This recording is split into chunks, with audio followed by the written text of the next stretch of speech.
Well, hello there, ladies and gents. I do hope you're well. I think I promised you this early this week, back end of last week.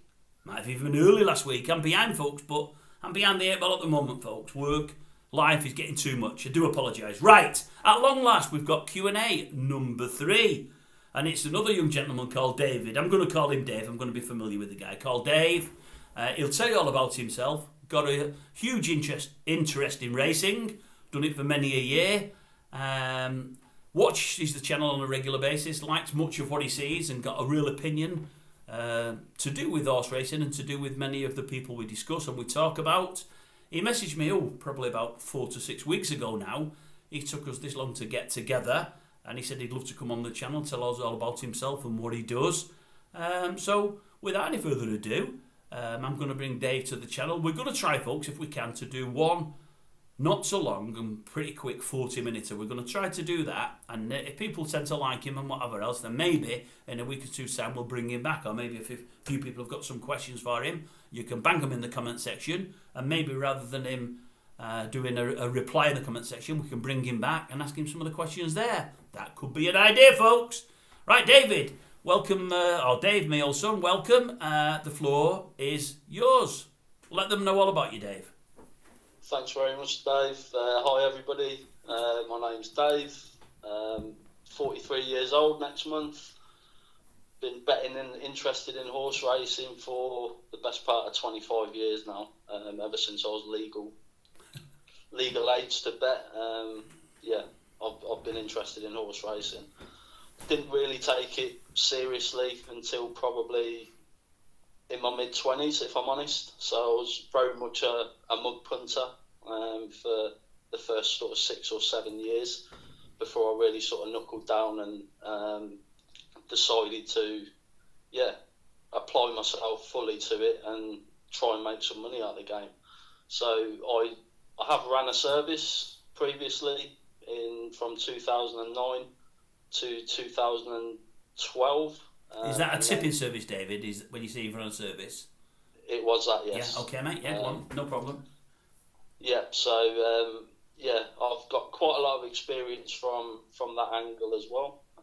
It was, everybody will tell you this, but if I'm not guilty of blowing my own trumpet, it was quite successful in that time. I made a decent amount of profit year on year.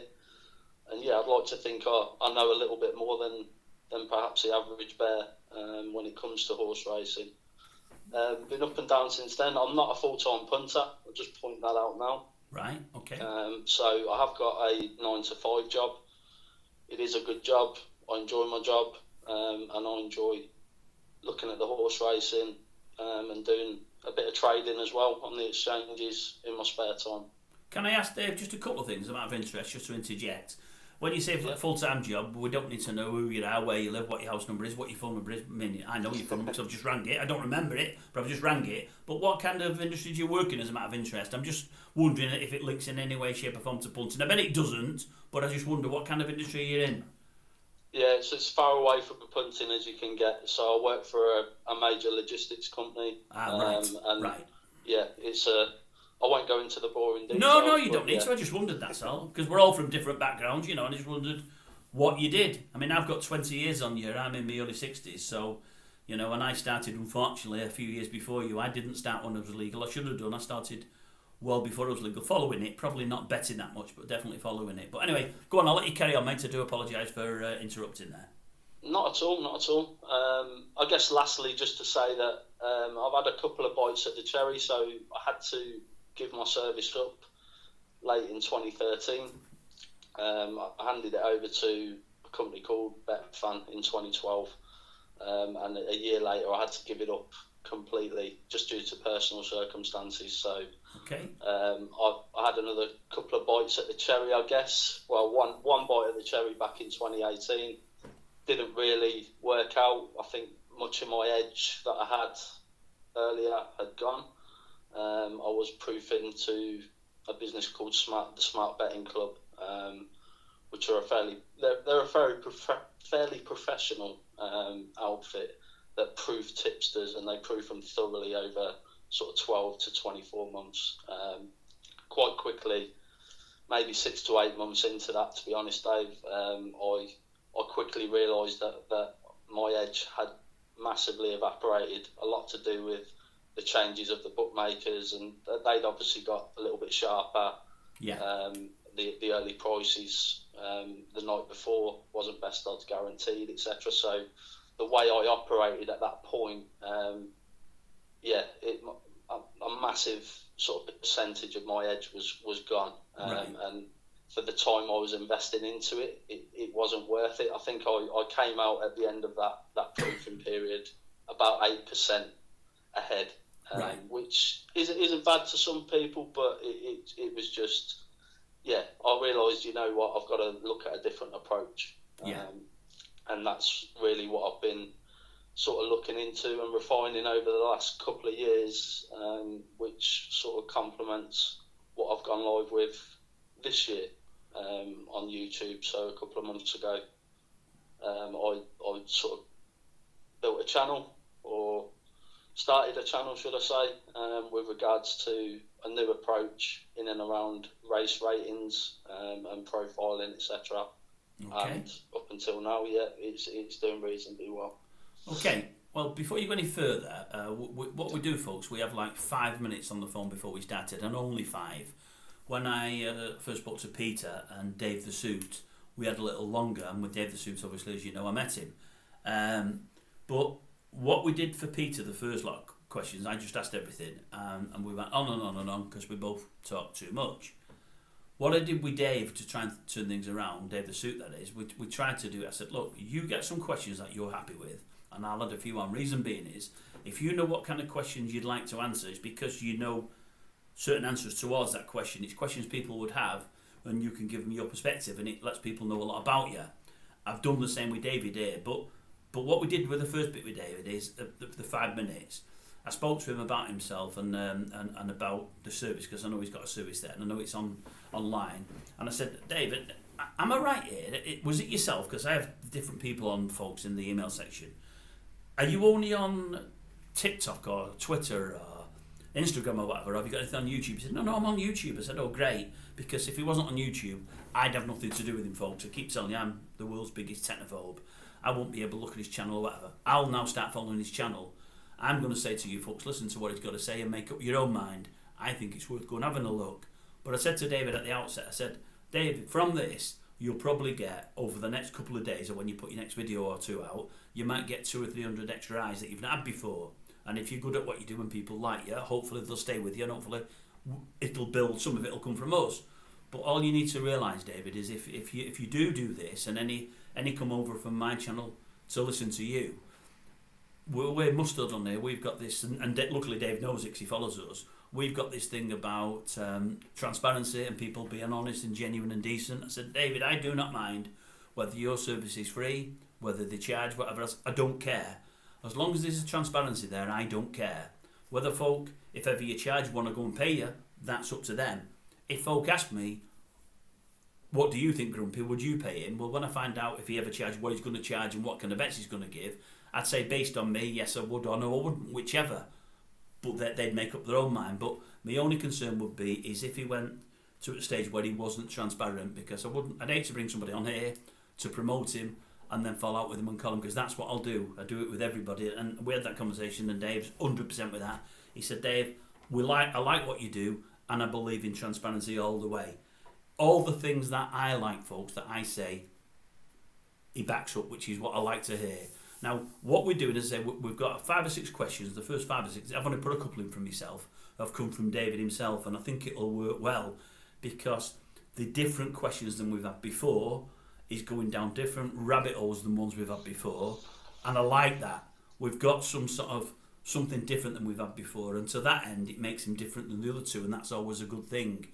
So what I'll do, I'll go with the first question, and then what he can do is, as we're talking, he can tell you about himself, obviously, and about his tipping service and who they are and what they're called and whatever else. And hopefully, when you've watched this, viewers, what we're doing now, we're on Friday afternoon, it's about 4 o'clock-ish. I'll probably get this out tomorrow evening, probably about 8 p.m. Yeah, tomorrow evening at 8 p.m. That's probably what I'll aim for. So have a watch of it on Saturday evening, and if you like what you see, go over there on sort of Sunday Monday to his service. How on your channel, David? Do you put out videos daily, every 2 or 3 days, or just weekends, or how do you work it? Yeah, it depends on. So I've got quite a strict criteria for what races are covered. So it's basically a rating service with a tipping element on the back of it. So it's unique in that sense. But there's, as I say, I've filtered and sort of worked on this and chopped things out over the last 2 to 3 years. Right. And yeah, it's quite a strict criteria. So it's not what your average rating service potentially would be, where every single race on the day is rated and blah blah blah. It's not like that at all. So it's very, very strict criteria. There could be anywhere from no races rated, which was the case for 3 days this week, to 11, 13 races on a Saturday, for example.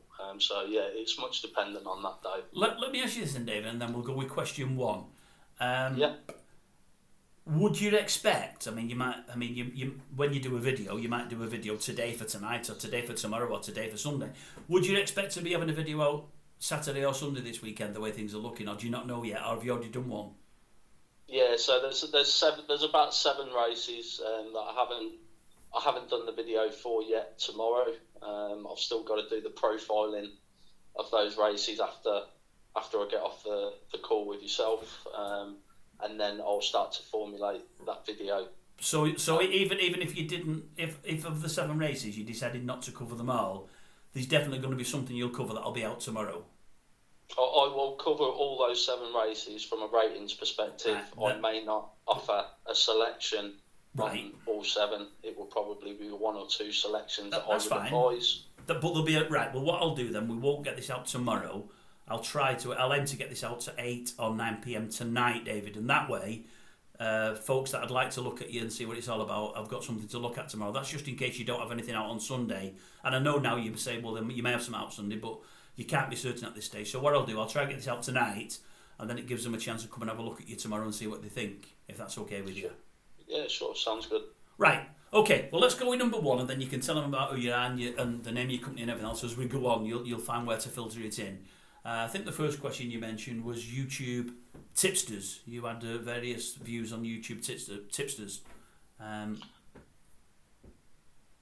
Yeah, I guess the first thing to say is I didn't realise until I looked at starting to set up a channel just how over swamped, I guess, is that if that's the right terminology, of people on here doing it. And yeah, it's an absolute minefield for punters to try and fix in on anything solid. I think is the first observation I had a couple of months ago, and certainly since I've started tuning into your channel, I've got exposed to a few different people as well. I think on the whole, from the guys that you cover,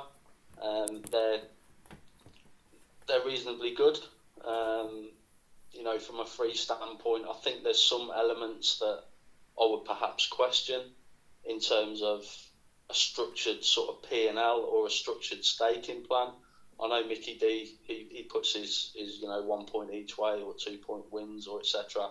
I think there's quite a few people who are going on their channel. They're giving the tips out. They're not really offering any structure behind that, any solid staking plan. And yeah, from a P&L perspective, I'm not seeing a great deal of transparency there from a fair few of these guys. And yeah, I guess it's frustrating a little bit. I try and look at things from a punter's perspective, and I would certainly say that it's a frustrating market or area to try and home in on and get some solid advice. Well, let me say just 2 things, Dave, on what you've said thus far. I'm going from Dave to David. I said I'd call you Dave, and I'm calling you everything now. As long as I don't call you Mark or John, we'll Dave or David. Right. I'll tell you one thing, Dave. You're right about it's almost getting to overkill now. It's gone crazy, and I think the last 6 months there's been something of an explosion, but I think the last 3 there's been even more of one. It's amazing. I mean, and there's still lots on there that we're not covering. Either we're not pushing people towards because I like them, or we're not having a go at them for, because We concentrated on one fella that to a great extent has tidied up his shop. We now after 2 more, and I think they're adamant they're never going to tidy up the shop. But those 2 fellas, one especially, worries me to death because he has got more views than many have on there, and he's good at what he does. I mean, he's not. I mean, we're all laughing at him, and you probably know who it is. But at the end of the day, he's done it for years and years and years and years and years, and he really is a proper snake oil salesman. And for all many laugh at him and see through him, there'll always be a percentage that just don't, and just think, when he says, and I've done a 10 to 1 and I did a 12 to 1, and they'll think, oh my God, I can't go wrong with this guy. Where's the bank account details? Where do we pay me money? So we're concentrating on some. So there's others out there. It has gone, it's more of a minefield. There's more and more there now. But I know one of the things you said you was going to do in your email, and I'm letting the viewers know this. You said you was going to mention tipsters, and you're not here to be nasty towards them or to call them or to single people out, but there is certain things you're going to say about certain people and certain views that you've had or things you've seen, and you said you're thick-skinned like I am myself, and you've got no problem folks saying further down the line of things about yourself. So feel free. I mean, don't worry if you have to mention any tipster's name and say anything positive or negative about them, even if it's a tipster that we've championed or I've championed. If you've got something negative to say about anybody, just say it. Don't worry about that at all. I mean, at the end of the day, I know from the way we spoke on the phone and from the way your emails were worded, I know you're not on here to slander people and to throw loads of muck at them and to follow up with folk. I know you're coming from a good place, so I get that. But anything you've got to say positive or negative about anybody, don't worry about that. Just feel free. We're all allowed opinions. That's what it's about. But I do understand what you're saying about staking plans. I really, really do. Sorry I butted in yet again, Dave. I'll let you carry on talking. I do apologise. No, it's not at all. So it's sort of given me a little bit of direction, I guess, on the points that I'd highlighted in my email. So I think from a personal standpoint, for anybody who's going to tune into someone's channel and potentially follow them and certainly put money behind that sort of direction, if you like, from that person, it does need to be structured. There does need to be a staking plan. There does need to be transparency in terms of profit and loss. What I would like to see, I guess, from a few more people is a little bit of meat on the bone when they're putting these selections out. So they're given the impression that they know what they're talking about, and I'm pretty sure that they do. However, there's a fair few people who will just jump on, give 3 or 4 horses, switch the channel off. I think really that there should be a little bit more meat on the bone. Why are you picking those horses? What stands out about those horses? Yeah, as I've said, a staking plan is massively important, but also price as well. I've heard, I think on one of Dave the Suit's videos, it was a little bit alarming. He gave a tip out, and his sort of overarching comment was, I really don't like the price of this horse. I really don't like the price, but gave it out anyway. For me, and anybody who knows, I guess, anything about this game and about punting, knows that price is absolutely everything. If you're not it's great to get on the right horse, but if that horse is not the right price, there is literally zero reason to put a bet on. You're here to beat the bookmakers. It's not all about finding winners, I guess, is what I'm trying to put across.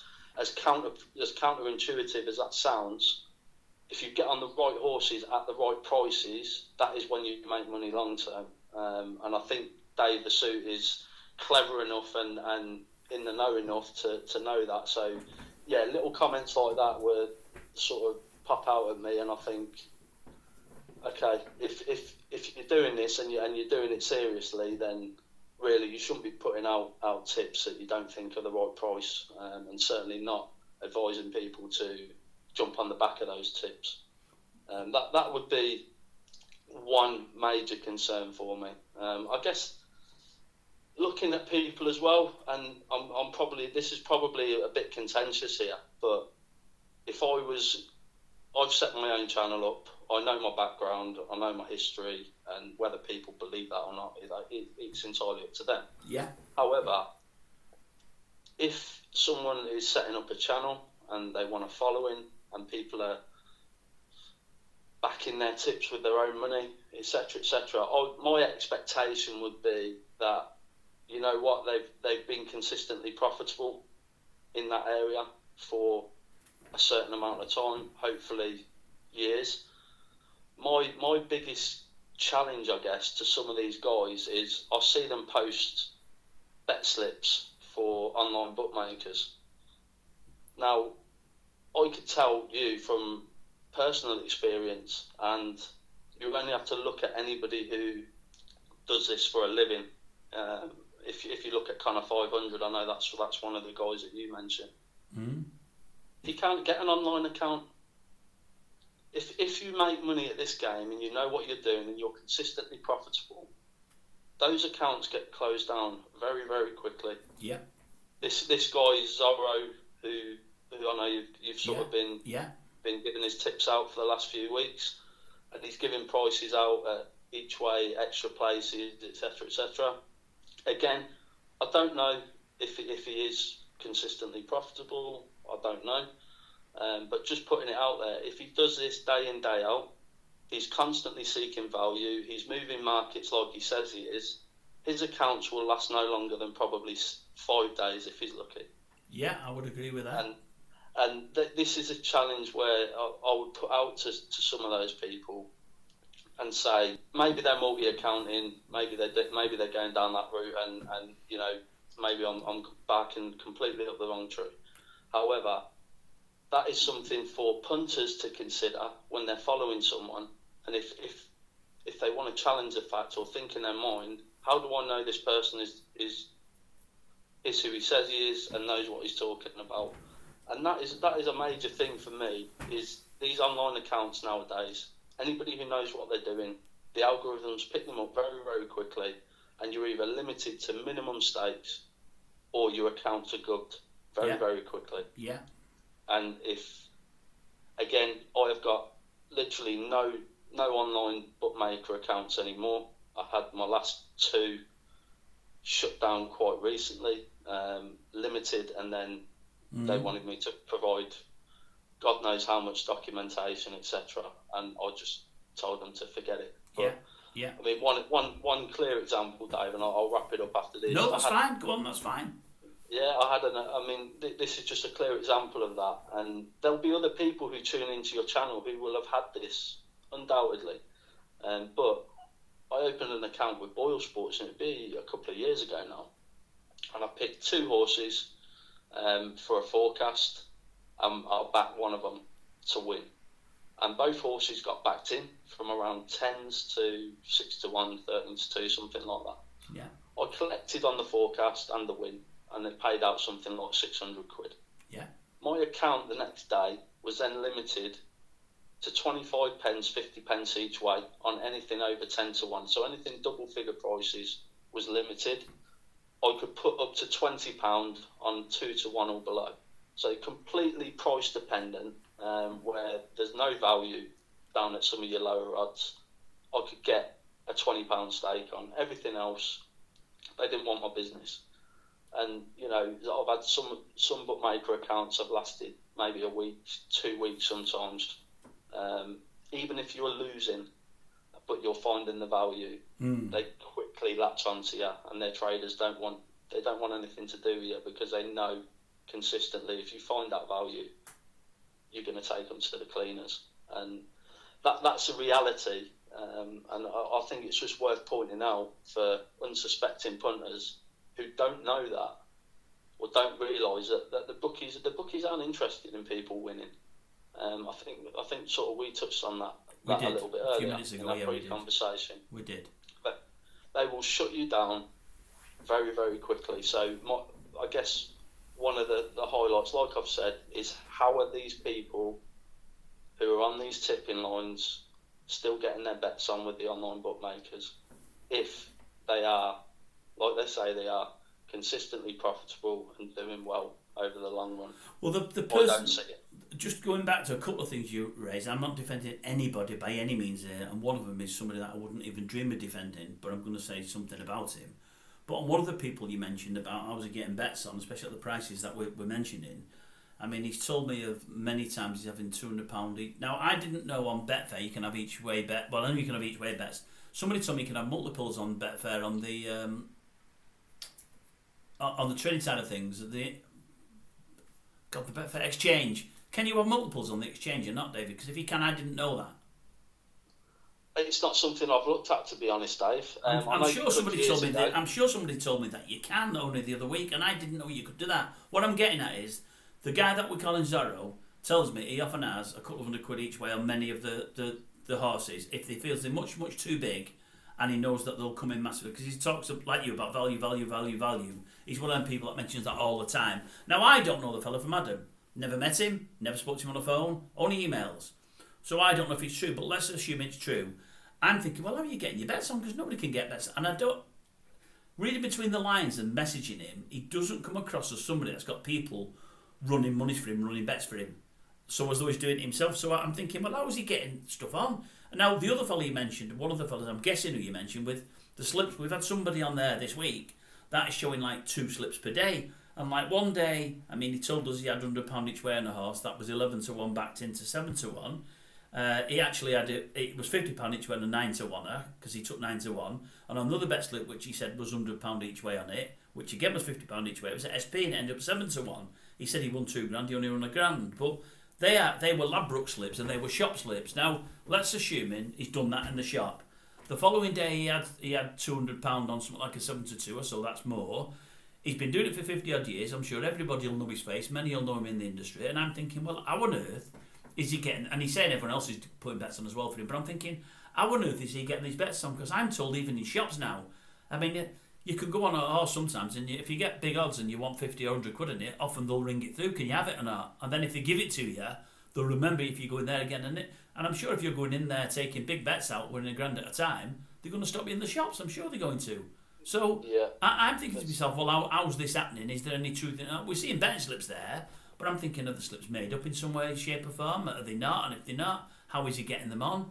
I just don't know, because all I ever hear is, if you're beating the book and you're doing well, firstly you get restricted, then closed down. Now, this just shows that I don't know as anywhere near what some folk think I do, Dave. But, I mean, I've had a couple of accounts closed, but I've closed them myself because they've wanted this, that and the other, and I've walked away.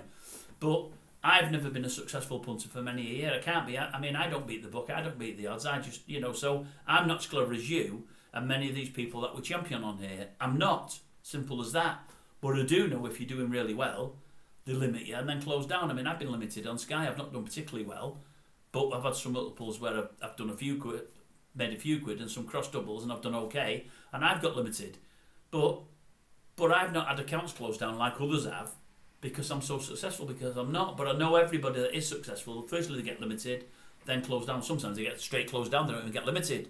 So I'm thinking, how are all these people getting on? And with yourself then, going to yourself, are you exchanges only now, David? Is that where you're coming from? Yeah, that's pretty much. So I will have the odd bet in shops, but I tend to go to the exchanges because you just get that much more value on the exchanges. Right. It's really, as the opportunity comes up, I will have the odd bet in the shops. But again, like you say, look, I'm not an exceptionally clever person. I think I've got an edge in the market in what I do, and I will only bet if I perceive there to be a positive expected value on my bet. I won't invest on.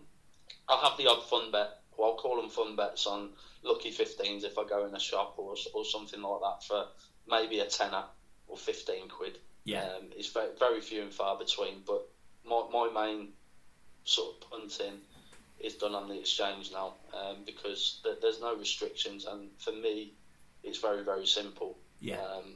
But you're absolutely right. There's a great guy, and if anybody hasn't seen his videos and wants to see that, you only have to look at Connor 500 to be fair to see that he knows what he's talking about. He gets restricted in the shops. He's posted videos of that. Yeah, there's another guy on YouTube called Arb Hunter, I think he is. Does some great videos, but he highlights the bookmakers to a T. They know your handwriting, and they analyse that. These guys are very clever. They've got all the computer algorithms working in the background and scanning software and everything else. So absolutely right. If you're finding value consistently and you're winning consistently, they're not long in closing you down. They don't want your business. And yeah, it's really something that I sort of look at when I'm evaluating whether someone is who they say they are and are getting the results that they say they are, especially consistently. So on that one, Dave, I think maybe, unless you've any more to say, I think we've covered YouTube tipsters. Your approach was the next bit. Have we covered your approach bit there or not, or have you more to say on your approach? I think if I could just say what my approach is. Go on, by any means. Yeah, my approach nowadays is very different to what a lot of people's are. So I'm a win only better nowadays, and yeah, primarily on the exchanges, like I've mentioned. My service, my P&L is all done to SP, right? To Betfair SP. So I don't take into account best odds guaranteed or anything like that. It's all done to SP. I feel like that's as transparent as I can be. Yeah. I don't know many people who are doing that. I think Flat Cap Callum does that. I think he's the only one that I know of, and all the ones that we promote or call, I think he's the only one that does everything to SP. I might be wrong. Have you come across Flat Cap Callum before or not? I think I've heard you mention him, but I haven't looked at. He stopped doing videos a while ago. It's miles away from what you do, miles away. But not only is he 100% transparent, I think he bases everything on SP. So I think he does. I don't think anybody else does that. Yeah, no, look. As I say, everybody's got their own edge. There's more than one way to skin a cat, as the old saying goes, and I'm certainly not an authority on everything. I've got my system now that I had to, strip down and take things out of and sort of refine over the last few years, and I think I've got something solid at the minute, but that could very quickly change as well, and I might have to adapt further. But yeah, I would suggest, Dave, if you've got a system and obviously you've tweaked it to suit now what you're doing, and obviously you've lost an edge and you've tried to find it other ways. If you're running a service and you are going to be transparent and you are going to operate a profit and loss and everything is at SP, if ultimately on a monthly stroke yearly basis you're in front, I would suggest you're probably a real go-to for folk, because if you're in front based on just SP, we know that there'll be many times when people are beating the SP, what with boosts or with early prices and everything else. So if you're basing yours on SP and you can turn a profit on a monthly basis, I would imagine you're somebody that our folk would look to, in a good way, put in a good light, because doing it on SP, if you're making money, you're doing well. Because I say there'll be many times you'll give a horse out maybe today for tomorrow, and it might SP at 6s and you're giving out 12s, or 10s. If somebody's getting them odds from time to time and you're SPing at 6s and you're still showing a profit, you're doing really, really well there. So that's good to hear. Really good to hear. I think my approach will not suit probably 90% of people, because it's a win-only approach, because there are heavy variants included in that. So there are losing streaks. I think even in the last 2 months, I'm showing a very, very healthy profit. It's over 150 points. I bet no more than a maximum of 3 points. It's to Betfair SP.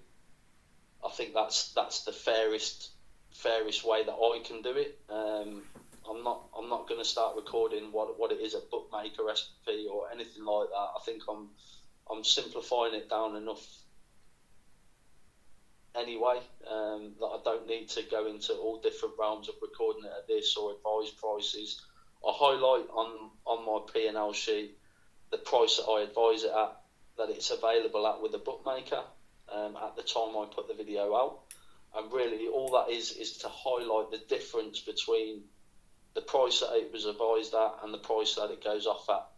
Okay. Bearing in mind, the price advised at is at bookmaker price. The price it goes off at is Betfair SP. Everybody can achieve Betfair SP, and it highlights, I think, the positive EV that most of the selections get, i.e. they get backed in. It might not be very much, but they get backed in. And it's just to give people that confidence, I guess, that we are backing value selections. They don't always win, of course. We're backing at some big prices sometimes, and that P&L. I might as well just mention that P&L is. I guess some people would look at it and say it's slightly inflated because of a couple of big prize winners, but that's the game and that's the strategy that I do. So I had one last month, very good start to the month, and I had a winner that went off at 33-1 with the bookies, and it was actually nearer 50-1 with Betfair. So we pulled in about 94 points profit for that. So, and we've had another nap in April that went off at, I think it was 17 or 18 on Betfair, something like that, and pulled in 51 points profit. So there are long losing runs, but then over time the winners will make up for the losers. So it's sat very healthy at the minute. David, can I say, mate, please don't take this wrongly, but I think you might be in the wrong game, mate. I mean, firstly, you're admitting that there's long losing runs, or they can be. That's a bit too honest. And then, and then, no, worse than that. You've mentioned a 33-1 and a 14-1 winner.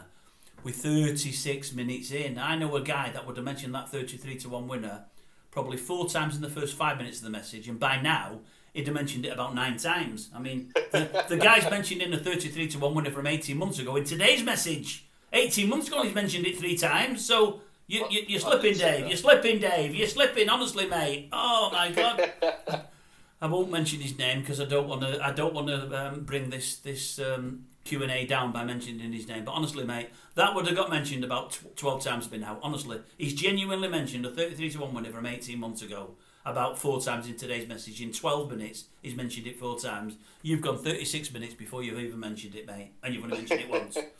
Right, well, we've got that. Now, based on what I said, we was going to do a 40 minutes. That ain't going to work now, so I reckon we do a couple. But I find it really interesting. I like the way that you're coming from, and you're coming from a different angle altogether. One of the questions we mentioned was, now, if you finish your approach, then fine. We mentioned losing punter to winning one. Is that something you'd like to touch on?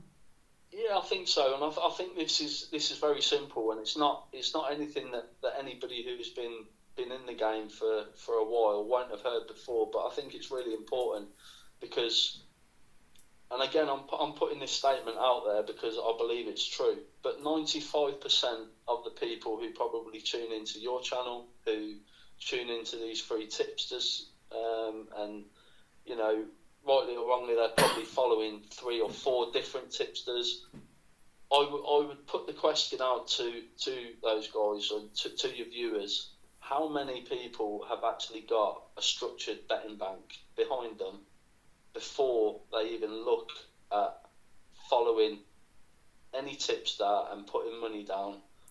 How many people have actually got a structured betting bank? So I haven't, and I bet probably 95% of the people that come to me to look at my videos that go on any of these sites, I bet 95% haven't, but I could be wrong there. I think you're probably right, and just from my own past experience, even when I had my service back in 2010 times, I had people joining my service at that point, and they were emailing me and begging me for the next tip. If I didn't have a tip, please find something. I need to win some money. And I believe it or not, those sort of people, they got refunded their subscription, and I advised them to go and seek some help. If you're going to take this game seriously, and this is what I would put out to punters, you have to have structure. You have to have discipline. You have to have a set amount of money, whatever that is. It doesn't matter whether it's £100 and you're betting £1 a point. If you've been a losing punter for 10 years, 20 years, 30 years, for some people even longer, I don't see the mentality of people. Why are you in such a hurry to try and get rich? And this is where people fall over. They will bet all their spare money in a couple of bets, and then they're broke for the rest of the month. And you know what? They miss out on the winners the following day because they've got no money to bet with. Yeah. And it's just not structured. They win a little bit of money and they up their stakes to try and win more on the next bet, and ultimately they go broke. And it's really, really key to if you do want to try and turn your fortunes around, I guess, and start making betting pay for you, that you have that structure in the background. You make sure you do your due diligence on, if you're following a tipster, for example, you do your due diligence. If you have to paper trade or follow this guy, just record the results for 3, 4, 5 months even. Yeah. Have that discipline, build that betting bank in that time. And then if you're confident that whoever you're following knows what they're talking about, is making a bit of money on the side for it, then you can start going to war with that betting bank. You need money to make money, is the old saying, and I'm a strong believer in that. Yeah. If you haven't got that pot to the side, you're just giving your money away if you haven't got that structure. And I guess in a simplified way, that would be my advice to anybody, is to start doing that. Have that betting bank, have that structure, make sure whoever you're following, you're confident they know what they're doing. Preferably they've got a track record that you can reference, and you know over the long term, whether that's 3 months, 6 months, 12 months or longer if better, that you can have that confidence then that you can invest your money and, again, be confident that you're going to get a return on that, but not to the expectation, it's not a get rich quick, because it's not the way to look at it. It's building it and compounding it over time. To be honest with you, David, I think of all the people that we either knock or champion, I think there's only one person, and he's somebody that's coming for a lot of abuse from various sources this last week, and maybe rightly so, maybe not, that mentions a betting bank and that always pushes that. He's a believer in it. We've got one person, I think, that mentions betting banks and the way he bets and tries to get people betting that way, and I can understand where you're coming from. I can more so with yourself as well, the fact that you don't have bets out every day. Some days you're just advising things yet no bets, and the fact that you send these lots of losing runs, especially because you're doing everything to win as well. But the fact that over the course of weeks and months you're in front, I think with somebody like yourself, I think people to bet with yourself, it'd be sensible to have a betting bank, even if they had a betting bank just to bet with yourself and bet the other way with everything and everybody else. Do you know what I'm saying to you? Do what you want with it if you want to, but if they were betting with you, I think it'd be a good thing to do what you're suggesting there, because if you're proving over a monthly basis you're in front and they know there's going to be losing runs, as long as they've got that bank to keep going back to and whatever else, if you can win, ultimately they're going to win, aren't they? Exactly that. It doesn't matter whether, like you say, whether they're following me or anybody really. If preferably if they're following 2 or 3 different people, have 2 or 3 separate betting banks. Yes, and exactly. I know that's a lot for some people, and I appreciate that. But it's a sensible way of doing things. I've never done that, David, but now you say it is a sensible way of doing things. I mean, I heard something only a couple of weeks ago. There was something on the comment section, and I heard something, and I'll tell you what, this is brilliant. So what you're just saying is just common sense. It's sensible. It's clever. They're all things that I've never done, which is probably why I'm not successful. But I heard something the other week. Somebody put a comment in the comment section, and I thought it was brilliant. And it's come from probably the most respected person ever in horse racing. So I'll tell you who it is in a minute. And this person was telling me they were doing some work for somebody, and this person, the work they were doing some work with this person, and near the end of the job they were owed some money, and this person pulled them aside and said, do you bet horses? Yeah, bet horses. Do you? And they're thinking this person's going to give them some tips. And then next day he come back to him, so you bet horses, do you? He said, yeah. He said, and how do you bet? And he said, well, every Friday, Saturday. He said, no, you're doing it wrong. He said, what do you mean? He said, what you do, he said, you save all your money up and you wait a day, 2 days, a week, a month, 2 months. Keep saving your money up that you're going to bet anyway. And when you've got a really, really, really, really, really strong tip and you're certain it can't lose, you put all your money on that one horse. And I know that's weird. I know it can lose. I do know that. But I sort of got that, really. That was Lester Piggott, by the way. Someone said they're doing some work for Lester Piggott. And I sort of got that because there is... I'll have the odd horse. I might have 3 horses a year and I think, oh my goodness, this is thrown into now. This is the day for it. This is the meeting for it. And I won't always be right. But with them 3 or 4 horses, if there's 5 a year, I'll probably be right 3 or 4 of them times. And that was another way of doing things. Whereas I I do all the wrong things, all the things that you say that folks shouldn't do. They're the things that I do. And I thought of that only the other day. I wondered if 1 month I just keep 4 weeks betting money and I just go for 1 or 2 horses that I really fancy at the end of that month, rather than bet every week for the sake of betting, sometimes with no great fancies, but just having a bet because I have a bet. You know, you should be doing it more of an us against them rather than just for some fun. I mean, you're giving money away, so you shouldn't be doing it for fun. And many of us do it for fun, really. And the only people getting fun out of it is the bookies, because they're taking our money. I think you're absolutely right, and I think for most people, look, they're looking to bet consistently. They're looking to bet, most days of the week, perhaps. Absolutely, you need, in my opinion, you need that backup sat with you so that you're not going broke. You can have that next bet, and you don't have to worry about it. But I think the Vale brought up in one of his videos a couple of weeks ago. I don't watch many of his videos, I have to admit, but I did sort of see this, and he sort of suggested that, your pro punters, they're having 1 or 2 bets a year. I don't believe that. I know of, and I've known in the past, a fair few people who do this for a living. Yeah. And it's much more a case of turnover, getting as much through the bookies as they can, because they've only got a small edge in the market, so they may only have a 3, 4, 5% edge in the market. But at that point, it's how much money can I get through to realise that 5% and make that 5%. But you're absolutely right. I've known other people who will just solely disciplined, and they will follow a horse or whatever all season, and when they feel it's the right time, bang, a few thousand is going on that horse, and 9 times out of 10 they finish the season ahead. Yeah, it can still lose. I know it can still lose. I do get that, it can still lose, but most punters are like me, who are losing every week anyway. I lose more than I win, week upon week. But at the end of the day, if I could have that kind of discipline for a while and see how it went, it could make me.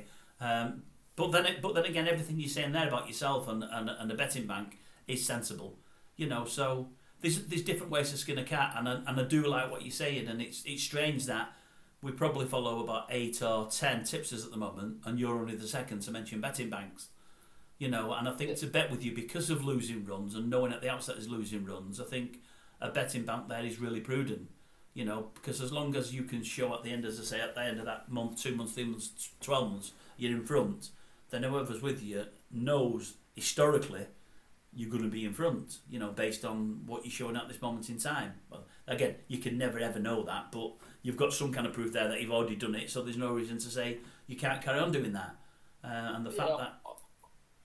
I hope that will be the case. I mean, on my particular sort of system, I've got three recommended banks: a minimum of 100 points, a medium of 150, and a maximum of 200. And that just allows for that variance to not be uncomfortable for people. And I'm appreciating the fact that, if people want to bet at a fiver or a tenner, a 200 point betting bank means they have to have £1,000. Yeah. That's out the reach of most people. I appreciate that, but why not just have 50 pence a point, or £1 a point? Yes. Or £2 a point? Like I said previously, if you've been a losing punter for years and years and years, in some cases decades, don't be in such a hurry where you think you might have found, the second coming. The Holy Grail. Nothing. There is no Holy Grail out there that I can attribute to, I think. But yeah, don't be in such a rush to try and make a fortune. Let me ask you this, Dave. And based on what you just said, let me just ask you this: did you say over the last few months? Did you say you're about 90 or 100 points up? Did you say? It's currently sat. So I had 2 runners today. The first one got chinned. But I'm sat at, it was 154 points as of going into today. And how long is that over, if you don't mind asking? Because I've got something based on what you've just said about points. How long would that be over? So I started posting on the 8th of April. Right, so that's over like 3 months. So over 3 months, you're 150 ahead. Let's just say, over the year, you level out at 100 points in front. Let's just say So that person that might not have a lot of money and might not be able to bet to fivers and tenors, who might normally do that what you're doing could work for somebody that normally bets the fivers and tenors, but hasn't got 500 or a grand to put towards a betting bank for just yourself. What somebody could do, they could do, like you just said, a 50 pence betting bank to 100 points, that's 50 quid. They could start doing your daily on 50 pences, which I know isn't a lot, they're not going to win a lot, but if say 3 months down the line, they're 100 points in front, then actually what they've done then is double the money. 3 months down the line, they can up that betting bank from 50 pence to... I know they're taking nothing out, I do know that, but they can up that from 50 pence to a pound and still be playing with what they've won. And they could grow the betting bank and up how many points they play with, couldn't they? I mean, that's exactly that. That's a way of doing things. And then maybe in a year, 18 months' time, they can draw it out and either start again low, but they can draw it out, or they can up it based on the fact they can think, well, we've won for a year and a half. I'm going to do it now to 500 quid or to a grand. I'm going to up it, and that's how I'm going to do it. They could up the points based on what they've already seen. If they've already seen themselves win and they know how the model works and that it's worked for them, there's nothing to say that it won't work further down the line. All right, you're taking that bit of a chance because if you go have a bad run, a really bad run, they may lose, but they're putting faith in what they've already seen. So and it's always easier to bet more with what you've seen and you've actually won from what you've seen than to be doing it blind. So that's the way I'd highly encourage that. It's about compounding profit over time, and then having exactly like you said, it then gives instills a confidence to up those stakes when those profits are realised. Well, I'm just thinking if somebody's betting fivers or tenors to Mickey D or to Peter or to whoever it may be, they can still do that because they can still find 50 or 100 quid for a betting bank for yourself, but doing something totally different where on a daily basis, whatever days you put bets out, they use that betting bank. Once they put that aside, the 50 or 100 quid, it's not the earth. They can leave that and use that for just that, and they can carry on doing what they're normally doing anyway, and 6 months, 1 month down the line, they might find that's performing better than anything else, and all of a sudden, what they normally do with the fivers and tenors and whatever else could also go in there and change the way they bet, and you could, as you say, make some people from losing punters to winning punters, because with many of these tipsters, they win, but it's long-term winning. It's all about long-term winning, getting in front, and that's what you're trying to aim for. You're trying to aim for a long-term win, and as I say, I keep saying the fact that you do it on SP, I really like, because if you're posting good figures and it's only based on SP, I mean, you're 150 points in front. I know one fella who's doing based on points, and he would have that now then to about 280, 300 points. And he might be sort of right, although he fudges figures a little bit, in that some of them, that one that you got at, say, 14 to 1, he might have advised that at 22s. So he'll base that on 22s as opposed to 14. And if he's doing that through a range of betting, that 150 to 1 that you're saying in front, in his figures, might be 280. So what I'm saying to you is, the winning based on SP, that's what you're showing. But the people that are with you can be obviously winning more if they're getting a better price from time to time, Yeah, it's that. I guess it's just worth pointing out, like I did earlier. My SP is Betfair SP, so it's different to Bookmaker SP. It's very close, though, isn't it? Aren't they very close to Bookmaker SP, David? Or am I wrong there? No, it can be miles apart. So, like I say, that 33 to 1 winner last month that's what it went off at. Right. Industry price. Yeah. It went off at nearer. It was 47 point something on Betfair, so 47 to 1 on Betfair, 48.9 or something.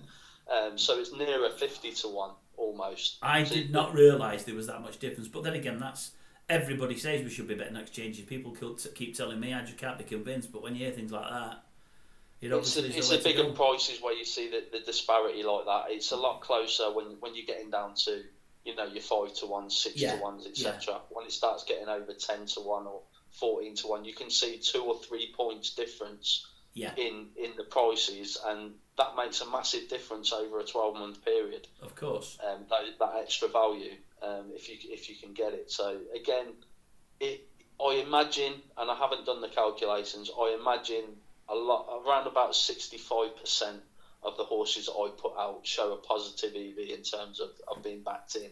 Right. It would probably average out, I guess, to some degree between the prices that they get backed in and even what they go off at Betfair SP.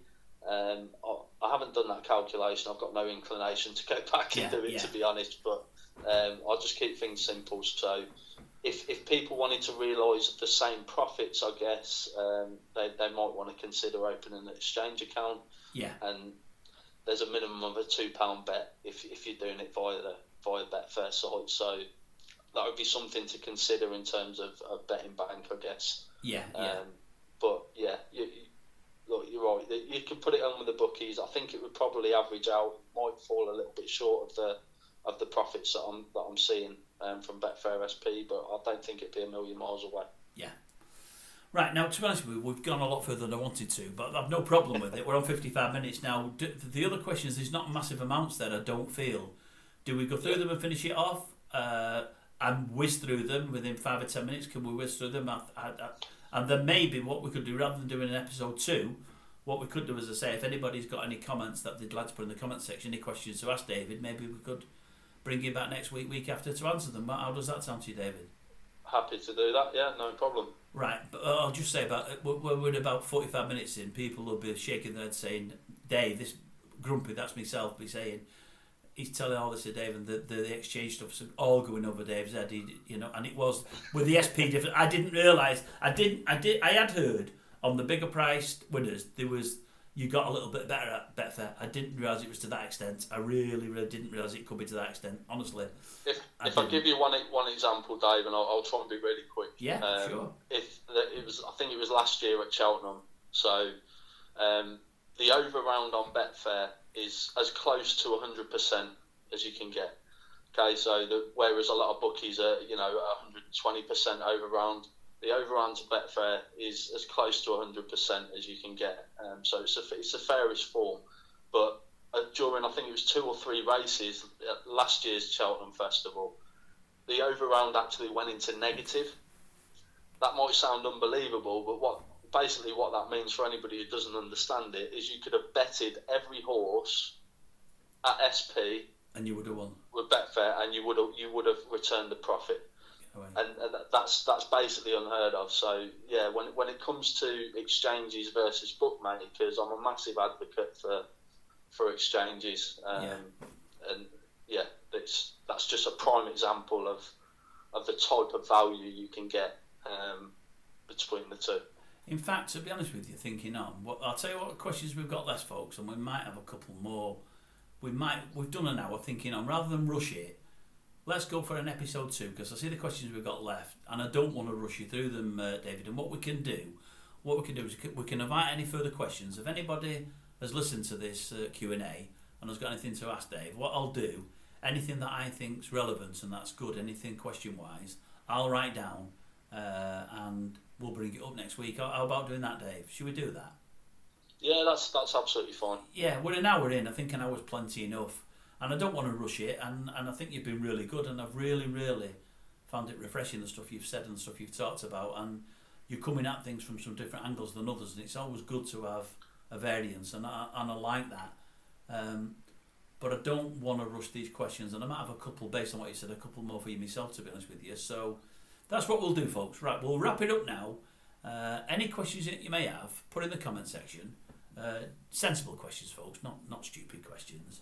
And if there's anything you'd like to know about David, about whatever else, I mean, we've not even told you the name of his company yet. We'll do that when we come back on. In fact, no, we'll do that now. We'll do that now because you can have a look at his video that's going to be out. What time will tomorrow's video be out, Dave? Is it out tonight or is it out tomorrow? It'll be out between probably 8 and 10 tonight. 8 and 10 tonight. Dave, tell them the name of your company. Pegasus Race Ratings. See that, folks? Pegasus Race Ratings. You'll find them there on YouTube. Go and have a look at it. See what you think. Have a look at what he's tipping up for tomorrow. It doesn't mean to say bet anything. I'm not saying that at all. But have a look. See how they do. You've obviously had a good listen to Dave now. He's talked very eloquently and very knowledgeably. No, that's not a word, I don't think. Anyway, he's talked with great knowledge. A lot more than I've got, to be honest with you. So I've been impressed with what I've heard. I hope you've been yourselves. Any questions you have, put in the comment section down below. And we'll invite David back on the channel sometime next week to answer them. And that's it for this interview. I'm going to knock it off now, folks, and then I'm going to say sayonara to Dave, and I'll speak to him next week. Cheers, guys.